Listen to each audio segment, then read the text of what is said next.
Hello students, in today's video we are going to discuss signs and symptoms, etiology or causes and pathophysiology of rheumatoid arthritis, in short RA. Now let's first understand the meaning of rheumatoid arthritis. Rheumatoid means disease of connective tissue.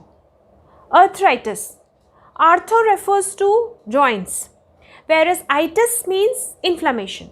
So arthritis means inflammation of the joints. So rheumatoid arthritis is a disease of connective tissue where there is development of inflammation of joints. Now let's see to the definition of rheumatoid arthritis. Rheumatoid arthritis is a chronic, progressive, inflammatory, autoimmune disease affecting joints. So rheumatoid arthritis is a chronic disease as it continues for a long time. It is a progressive disease as it may get worse over time. And rheumatoid arthritis is characterized by inflammation of the joints. Now let's understand how rheumatoid arthritis is an autoimmune disease. Now as we all know, immune cells of our body like T lymphocytes, B lymphocytes, these immune cells fight against infections like bacteria, virus, toxin and protect our body. Now in rheumatoid arthritis, these immune cells, they attack healthy cells of the joints. This causes joint inflammation and over a period of time, this results in damage to cartilage and bone, that is damage to the joint. Now since immunity is developed against healthy cells of joints, rheumatoid arthritis is called as autoimmune disease. Now let's understand symptoms of rheumatoid arthritis. Now inflammation of joint causes joint swelling, redness and pain. One of the most common and predominant symptom of rheumatoid arthritis is the joint stiffness, that is rigidity of joints. Joints lose their flexibility. Morning stiffness and stiffness after rest is very common. One of the characteristic features of rheumatoid arthritis is this, that it affects symmetrical joints. This means that rheumatoid arthritis affects same joint on both the sides of body. For example, knees are affected. If one knee is affected, then other knee is also affected. So both the knees are affected. Both wrists are affected. Now apart from this, another important feature is this, that small joints are affected first, usually of hand. Now look at this figure. Now this figure shows the wrist. This is the wrist, then this is the palm, this area is the palm and these are the fingers. Now joints between these bones are called as the wrist joints, and joints between carpal and phalanges is termed as to be the metacarpophalangeal joint, in short MCP, and the joint between two phalanges is termed as to be the proximal interphalangeal joint, in short PIP. So metacarpophalangeal joint, proximal interphalangeal joint and wrist joints are the small joints of hand which are affected first during early rheumatoid arthritis. So rheumatoid arthritis causes inflammation of these joints. Now if the disease is not treated, inflammation progresses to ulnar deviation. So this is ulnar deviation. Ulnar deviation is a hand deformity where all these fingers, all the fingers, they bend towards the little finger, that is towards the ulnar bone.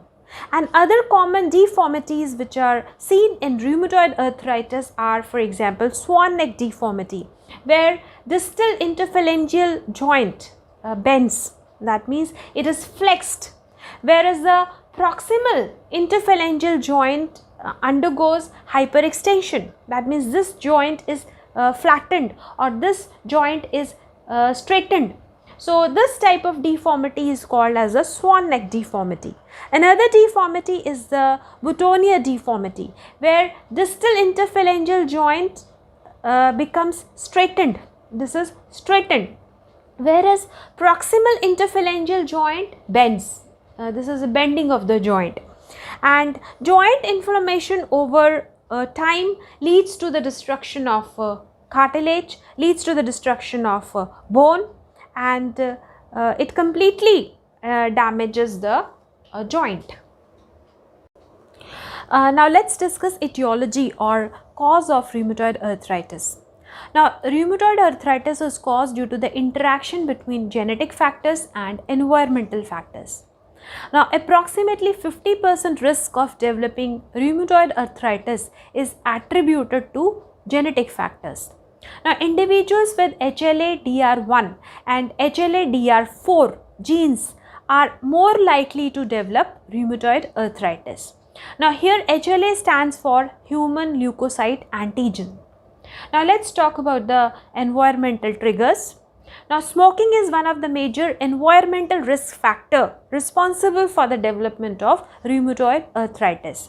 Infections can also activate or trigger immune response, which is responsible for the development of rheumatoid arthritis. Now interaction between environmental factors and genetic factors causes citrullination of proteins. Now this citrullination of proteins causes rheumatoid arthritis. So citrullination is responsible for rheumatoid arthritis. Now let's understand what is citrullination of proteins. Now as we all know, proteins are made up of amino acids. Now one of the amino acid is the arginine. Now amino acid arginine is present in proteins like type 2 collagen, vimentin, filaggrin. Now during the process of citrullination, amino acid arginine of a protein is converted to citrulline. So a mutated protein is produced. Now this mutated protein or citrullinated protein is considered as a foreign body by the immune system of the body. So citrullinated proteins are identified as foreign antigens by the immune system.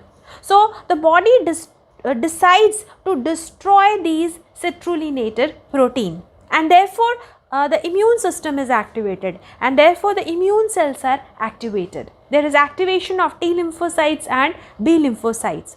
Now T cells produce cytokines like tumor necrotic factor alpha, interleukin 1, interleukin 6, while B cells, they produce antibodies. Now these cytokines and antibodies attack healthy joints of the body, and this results in the joint inflammation and pain, and this further causes damage to the cartilage, and it is also responsible for the damage to the bone, that is the bone erosion. So in rheumatoid arthritis, immunity of our body itself destroy our healthy joints. So this is about the etiology or the main cause responsible for triggering the process of rheumatoid arthritis. Now let's discuss pathophysiology of rheumatoid arthritis. Rheumatoid arthritis mainly affects synovial joints, and this is the structure of a healthy synovial joint. These are the two bones that form the joint, and the space that is present in between these two joints is termed as to be the synovial cavity. Now this cavity is filled up with the synovial fluid. The part of the bone which comes in contact with each other is termed as to be the articular part. An articular cartilage, here shown in the blue color, articular cartilage covers the articular surface of the bone. Now this is the pink color synovial membrane. This synovial membrane is made up of cells which are called as fibroblast like synoviocytes, in short FLS. Now the structure of these fibroblasts is shown here in the diagram. So these cells are the fibroblast like synoviocytes, in short FLS, and these cells they form the synovial membrane. Now this synovial membrane secretes a viscous synovial fluid which fills the synovial cavity. Now this synovial fluid, it nourishes the structure of joint and also provide lubrication between the bones.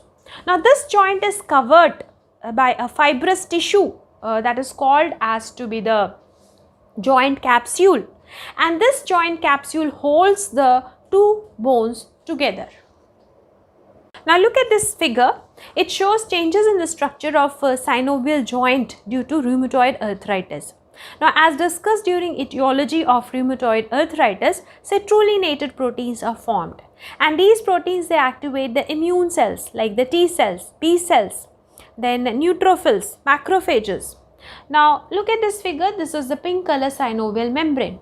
Now look at this figure. This is again the pink color synovial membrane.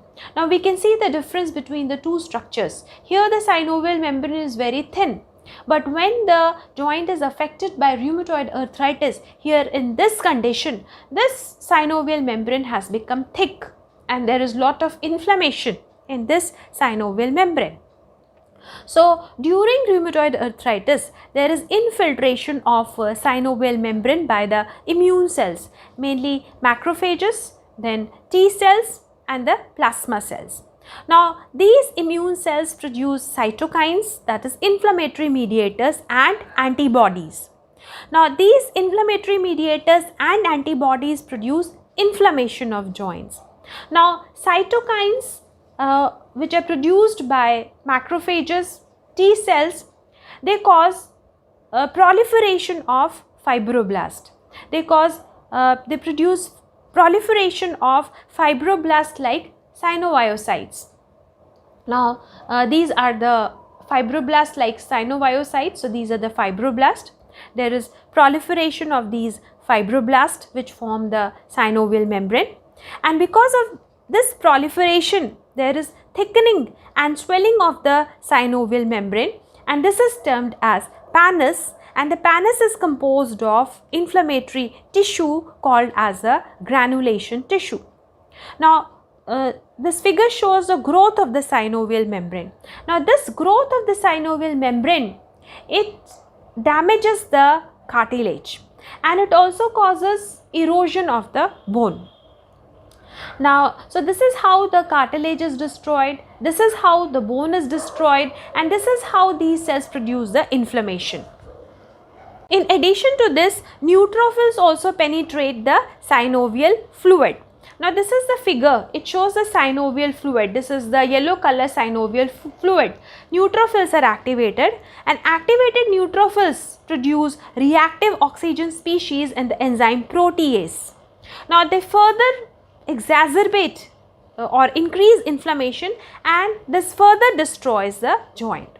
So activation of these immune cells results in pain and inflammation, then damage to the cartilage and damage to the bone, and this results in the impairment of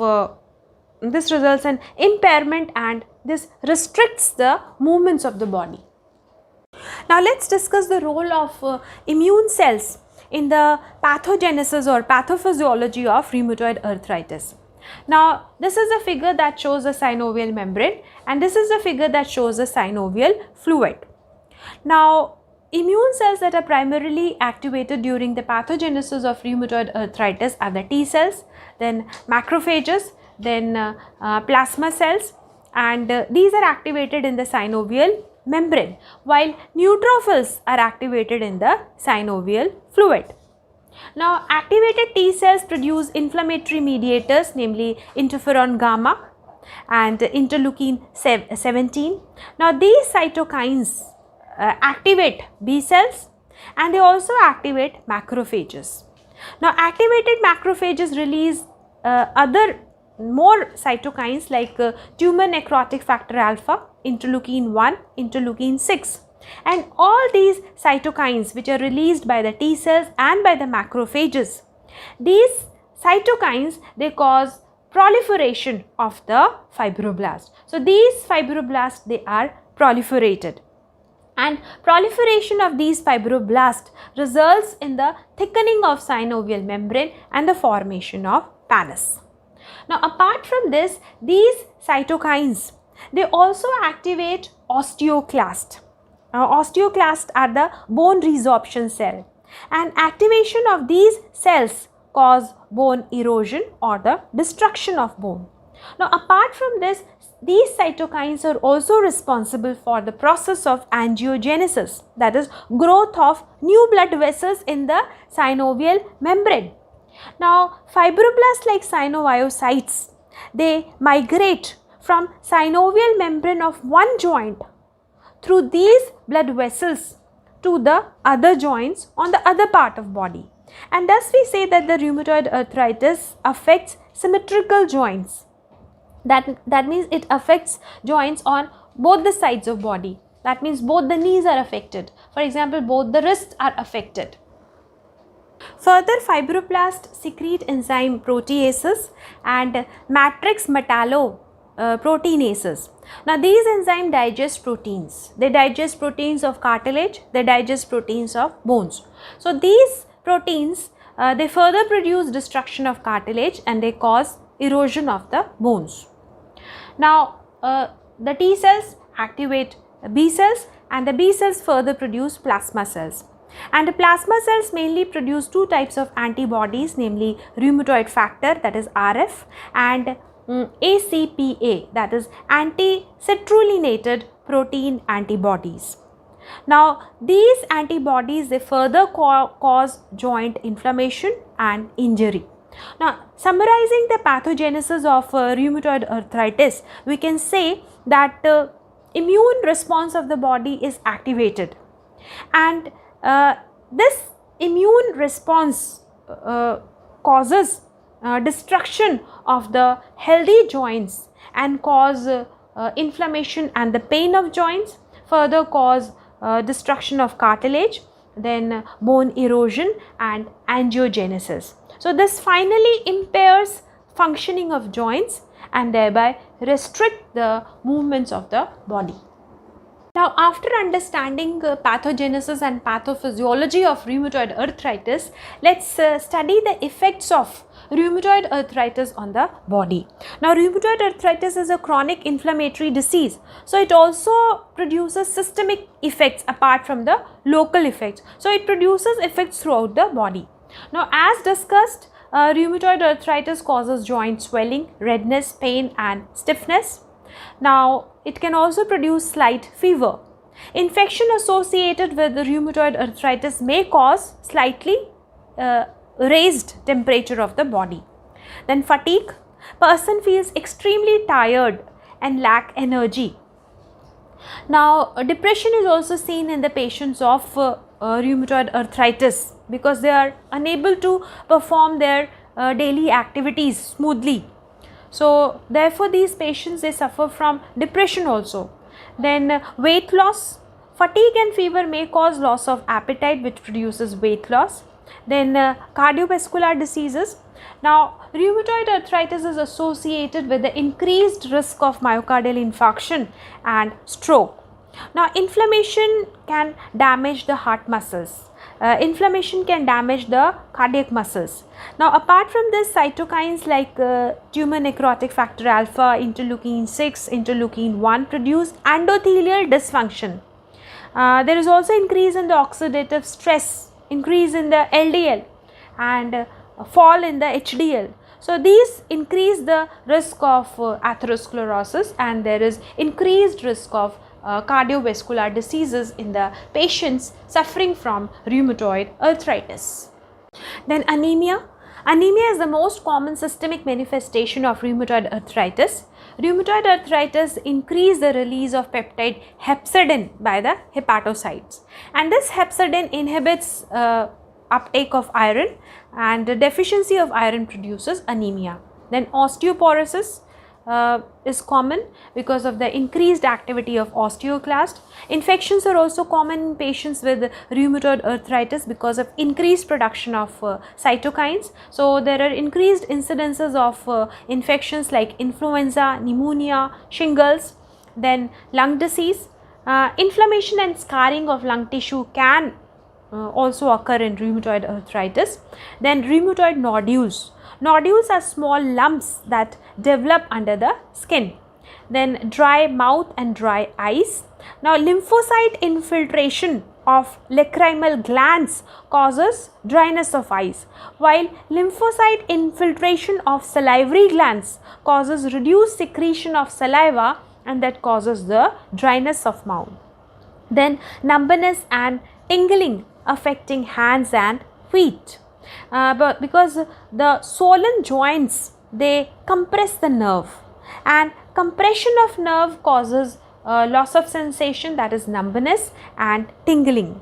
So these are the effects of rheumatoid arthritis on the body.